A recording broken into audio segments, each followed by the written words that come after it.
Bahujan Samaj party Nalgonda జిల్లా నూతన అధ్యక్షులుగా నియమితులైన డాక్టర్ వై రాజారావు బుధవారం నల్గొండ పార్టీ కార్యాలయానికి విచ్చేసిన సందర్భంగా స్థానిక నియోజకవర్గ ఇన్ఛార్జి చింత శివరామకృష్ణ ఆధ్వర్యంలో శాలువాలతో సత్కరించారు. ఈ సందర్భంగా డాక్టర్ రాజారావు మాట్లాడుతూ బహుజన సమాజ్ పార్టీ బలోపేతానికి గత 30 సంవత్సరాలుగా అనేక రకాలుగా సేవలు అందిస్తున్నామని అన్నారు. తనపై నమ్మకం ఉంచి జిల్లా అధ్యక్ష బాధ్యతలు ఇవ్వడం పట్ల సంతోషాన్ని వ్యక్తం చేశారు.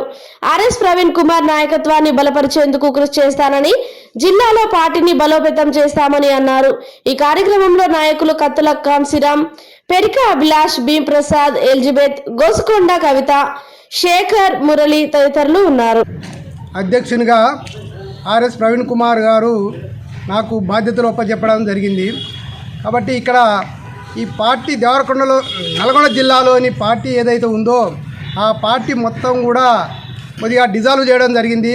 ఆ సందర్భంలో ప్రవీణ్ కుమారు నన్ను నమ్ముకొని నా మీద ఈ బాధ్యతలు ఒప్పచెప్పడం అనేది జరిగింది జిల్లా అధ్యక్షులుగా.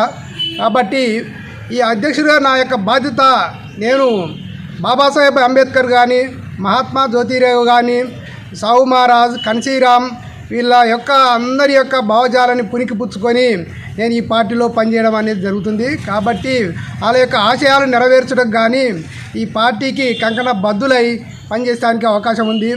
దానిలో ముఖ్యంగా ఈ పార్టీ యొక్క సిద్ధాంతాలు, మహాపురుషుల యొక్క సిద్ధాంతాలు ఏవైతే ఉన్నాయో ఆ సిద్ధాంతాలు నెరవేర్చడకు మేము పనిచేయవలసిన అవసరం ఉంది. కాబట్టి ఇక్కడ ఉన్నటువంటి ఈ మన నల్గొండ జిల్లాలో ఉన్నటువంటి కార్యకర్తలు ఎవరైతే ఉన్నారో వాళ్ళందరినీ కూడా ఒక మంచి టీమ్గా తయారు చేసి వాళ్ళని మంచిగా భావజాలంలో వాళ్ళని తయారు చేసుకొని వాళ్ళ ద్వారా నేను ఇక్కడ ఈ రథాన్ని